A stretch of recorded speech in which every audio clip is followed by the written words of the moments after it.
une femme d'affaires riche, reçoit une contravention pour excès de vitesse, entre dans le tribunal du juge Frank Caprio et commence immédiatement à l'insulter, refusant de payer et tentant de partir en plein jugement. Mais ce que le juge Caprio fait ensuite vous rappellera que l'argent n'achète pas le respect et que l'arrogance a des conséquences. C'est l'histoire de Patricia Whitmore. Et elle montre ce qui se passe quand le sentiment d'impunité rencontre une véritable autorité dans un tribunal où le caractère compte plus que votre compte bancaire. Dites-nous d'où vous regardez, car cette histoire sur la responsabilité résonne partout où les gens en ont assez de voir des individus riches penser que les règles ne s'appliquent pas à eux. Mercredi matin, 10h, tribunal municipal de Providence. Le juge Frank Caprio se prépare pour ce qui semble être une affaire de vitesse ordinaire quand son huissier lui murmure un avertissement. « Votre honneur, cette défendresse a eu des problèmes avec le personnel du tribunal. » La citation, Patricia Whitmore, 48 ans, poursuivie pour avoir roulé à 55 km/h dans une zone limitée à 30 km/h dans un quartier résidentiel. Les notes de l'officier mentionnent que la défendresse était argumentative, prétendait être trop importante pour être arrêtée et a refusé de signer la citation initialement. Patricia Whitmore, entrevêtue de vêtements de designer de la tête aux pieds, tenant un sac à main de luxe, consultant constamment son téléphone et rendant clairement par son langage corporel qu'elle considère cette audience au-dessous d'elle. « Mademoiselle Whitmore, » commence le juge Caprio avec professionnalisme, « vous êtes ici au sujet d'une contravention pour excès de vitesse. Veuillez approcher. » Patricia avance lentement, toujours en regardant son téléphone. « Mademoiselle Whitmore, j'ai besoin de toute votre attention. Veuillez ranger votre téléphone. » Patricia lève les yeux avec un agacement visible. « Je traite des affaires importantes. Pouvez-nous faire vite? J'ai d'autres choses vraiment importantes à faire aujourd'hui. » La salle d'audience se tend immédiatement face à son ton méprisant envers le juge. « Mademoiselle Whitmore, ce tribunal est important et vous lui accorderez toute votre attention. Maintenant, vous avez reçu une contravention pour avoir roulé à 55 dans une zone de 30 km/h. Comment plaidez-vous? C'est ridicule. Cette limite de vitesse est absurde pour cette route. Je la parcours chaque jour et je n'ai jamais eu de problème. » L'expression du juge Caprio reste calme mais ferme. « Ce n'est pas ce que j'ai demandé. Comment plaidez-vous face à l'accusation? » D'accord, peu importe. Je roulais trop vite. Je peux juste payer et partir? Je n'ai pas le temps pour ça. Le juge Caprio examine les détails de la citation, tandis que Patricia continue à montrer son impatience. Mademoiselle Whitmore, dépassez la limite. De 25 km/h dans une zone résidentielle, c'est grave.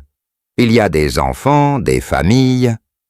Je connais ce quartier, interrompt Patricia. Ces gens devraient apprendre à leurs enfants à ne pas jouer près de la rue. Je ne devrais pas avoir à rouler à 30 km/h parce que les parents ne peuvent pas surveiller correctement leurs enfants. La salle d'audience réagit avec désapprobation face à son attitude insouciante envers la sécurité des enfants. Mademoiselle Whitmore, la limite de vitesse existe pour protéger tout le monde dans cette communauté, pas seulement les enfants. Votre attitude envers cette contravention m'inquiète. Mon attitude? La voix de Patricia monte. Mon attitude, c'est que je suis une femme d'affaires prospère, qu'un petit juge de ville fait la morale pour avoir roulé sur une route que j'utilise quotidiennement. C'est une perte de mon temps et de l'argent des contribuables. Le juge Caprio se lève, sa patience étant clairement mise à l'épreuve. Mademoiselle Whitmore, je vais vous rappeler que vous êtes dans un tribunal. vous montrerez du respect envers cette procédure. Du respect pourquoi? Pour vous valider les contraventions pour générer des revenus? Je sais comment ça marche. Je paierai votre amende et j'en serai débarrassé. Mademoiselle Whitmore, votre amende pour cette violation est de 350 $ plus les frais du tribunal. Patricia rit avec dédain. C'est tout? Je dépense plus que ça pour mon déjeuner. Mettez-le simplement sur ma carte de crédit et je pars. L'expression du juge Caprio s'endurcit. Ce n'est pas un restaurant, mademoiselle Whitmore. C'est une cour de justice et vous la traitez comme une gêne plutôt que comme une affaire sérieuse. Parce que c'en est une.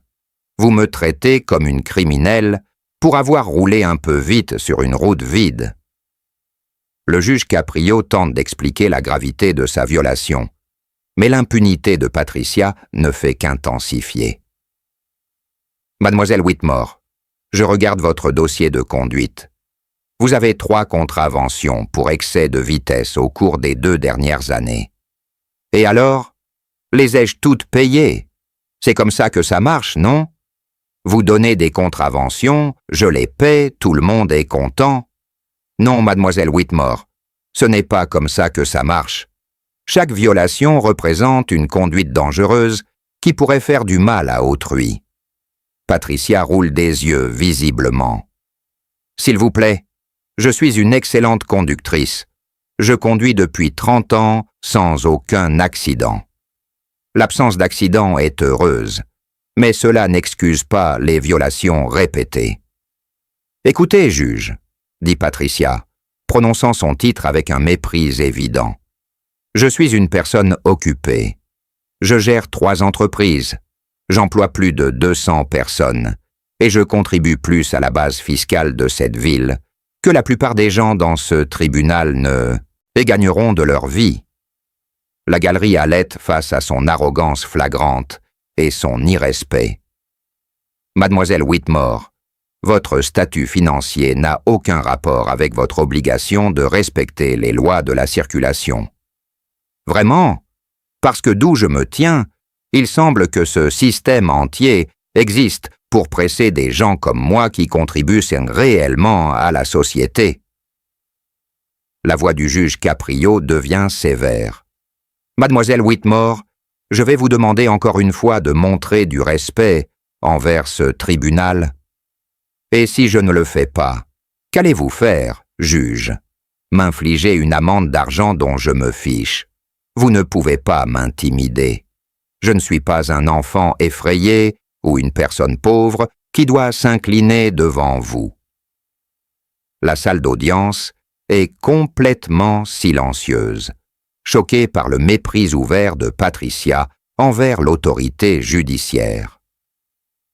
Mademoiselle Whitmore, votre attitude dans ce tribunal est aussi préoccupante que votre excès de vitesse. Les deux montrent un mépris pour les règles et la sécurité d'autrui. Patricia reprend son téléphone. Nous avons terminé? Parce que j'ai vraiment des réunions importantes aujourd'hui. Posez ce téléphone, mademoiselle Whitmore. Nous n'avons pas terminé. En réalité, je pense que oui. Patricia se tourne vers la porte. Envoyez-moi la facture. Mon assistant la paiera. Mademoiselle Whitmore, si vous faites un pas de plus vers cette porte sans ma permission, vous serez reconnue coupable de mépris de cour. Patricia s'arrête, se retournant avec un sourire suffisant. Du mépris pourquoi? Pour ne pas être impressionné par votre petit royaume ici? Pour irrespect répété envers ce tribunal? Pour avoir tenté de partir en plein jugement? Et pour avoir démontré l'exacte attitude qui vous rend dangereuse sur nos routes? Dangereuse? Je suis dangereuse parce que je ne rampe pas devant un juge dans un petit tribunal municipal. La voix du juge Caprio devient puissante, remplissant la salle. Vous êtes dangereuse parce que vous pensez que les règles ne s'appliquent pas à vous. Vous êtes dangereuse parce que vous pensez que votre richesse vous exempte de la courtoisie ordinaire et des obligations légales. Et vous êtes dangereuse parce que vous n'avez aucun égard pour la sécurité d'autrui. C'est ridicule. Je m'en vais. Patricia fait un autre pas vers la porte. Huissier, assurez-vous que Madame Whitmore reste dans ce tribunal. L'huissier s'avance et la confiance de Patricia vacille pour la première fois. Vous ne pouvez pas me garder ici. Si, absolument. Vous êtes dans mon tribunal et vous resterez jusqu'à ce que cette audience soit conclue. Maintenant, asseyez-vous. Patricia reste debout. Son arrogance lutte contre la réalisation soudaine qu'elle n'a peut-être pas autant de contrôle qu'elle l'a cru. Mademoiselle Whitmore, asseyez-vous maintenant ou j'ajouterai une accusation de mépris à votre violation d'excès de vitesse.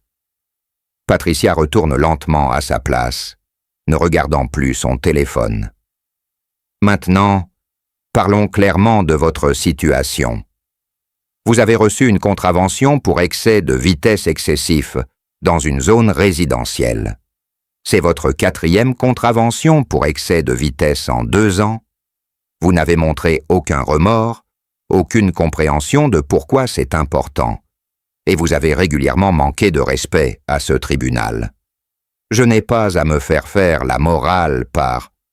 Si, mademoiselle Whitmore, vous le devez, c'est exactement ce qui se passe en ce moment. La salle d'audience regarde le juge Caprio démolir l'impunité de Patricia pièce par pièce. Le juge Caprio s'appuie sur son siège, son expression montrant de la détermination plutôt que de la colère. Mademoiselle Whitmore, votre amende originelle était de 350 $. Cependant, compte tenu de votre comportement dans ce tribunal, je l'augmente au maximum 500 $ plus les frais du tribunal. Le visage de Patricia montre un véritable choc. Vous ne pouvez pas faire ça. Si je le fais. De plus, je vous ordonne de suivre un cours de sécurité routière dans les 30 jours. Un cours de sécurité routière, je conduis depuis des décennies. Apparemment sans succès, compte tenu de vos 4 contraventions pour excès de vitesse. Vous suivrez le cours et fournirez une preuve à ce tribunal. C'est révoltant. Je vais faire appel. Vous en avez le droit, mademoiselle Whitmore. Je vous encourage à expliquer à un juge d'appel comment vous avez traité ce tribunal et voir s'il est sympathique. L'arrogance de Patricia commence à craquer, alors que la réalité des conséquences s'installe. De plus, j'ajoute une accusation de mépris de cour pour votre comportement aujourd'hui. C'est une amende supplémentaire de 200 $. Pourquoi? Pour ne pas baiser mon anneau? Pour avoir régulièrement manqué de respect à ce tribunal, pour avoir tenté de partir pendant une audience, et pour avoir montré un mépris total des procédures légales. Votre total est maintenant de 700 $, plus les frais du tribunal, ce qui le porte à 850 $, plus l'école de sécurité routière obligatoire. Le visage de Patricia pâlit en réalisant que son attitude lui a coûté beaucoup plus que si elle avait simplement été respectueuse. Vous me punissez parce que je suis prospère? Je vous tiens responsable d'avoir violé la loi et d'avoir montré du mépris envers le système judiciaire. Votre richesse n'a aucun rapport avec vos obligations en tant que citoyenne. Je veux parler à votre supérieur. Je n'ai pas de supérieur, mademoiselle Whitmore. Je suis le juge en chef de ce tribunal municipal. Mais encore une fois, vous êtes libre de faire appel. Patricia reste silencieuse, réalisant peut-être pour la première fois que son argent et son statut ne signifient rien dans ce tribunal. Mademoiselle Whitmore, je veux que vous compreniez quelque chose. Ce tribunal voit des gens de tous les horizons. Certains peuvent à peine se permettre leurs amendes. D'autres, comme vous, les considèrent comme de la monnaie de poche. Mais la loi s'applique équitablement à tous. Patricia reste silencieuse. son arrogance antérieure complètement démolie. Quand vous traversez à grande vitesse des quartiers résidentiels, vous ne violez pas juste une règle, vous risquez des vies. Des enfants vivent là, des personnes âgées s'y promènent, des familles y existent. Votre commodité n'est pas plus importante que leur sécurité. Votre attitude aujourd'hui m'a montré exactement pourquoi vous continuez à recevoir des contraventions. Vous ne pensez pas que les règles s'appliquent à vous. Vous pensez que votre succès commercial vous exempte de la courtoisie ordinaire et des obligations légales. Pour la première fois, Patricia semble véritablement mal à l'aise plutôt que méprisante. Je vais vous dire ce que je dis à tous ceux qui comparaissent devant moi. Ce tribunal se souciait plus de votre caractère que de votre compte bancaire. Aujourd'hui, vous avez montré un très mauvais caractère. Patricia parle enfin. Je peux juste payer l'amende et partir? Oui, mais d'abord vous allez présenter vos excuses à ce tribunal pour votre comportement irrespectueux. Quoi? Vous m'avez entendu?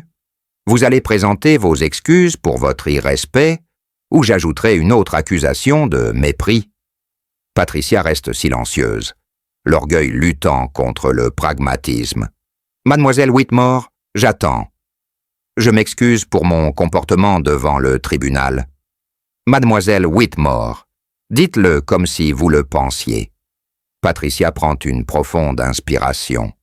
Votre honneur, je m'excuse d'avoir manqué de respect envers vous et envers ce tribunal. Mon comportement était inapproprié. Le juge Caprio fait un signe de tête. Vos excuses sont acceptées. Maintenant, soyez clair sur ce qui se passe ensuite. Vous paierez $850 d'amende et de frais. Vous suivrez l'école de sécurité routière dans les 30 jours. Vous fournirez une preuve d'achèvement à ce tribunal.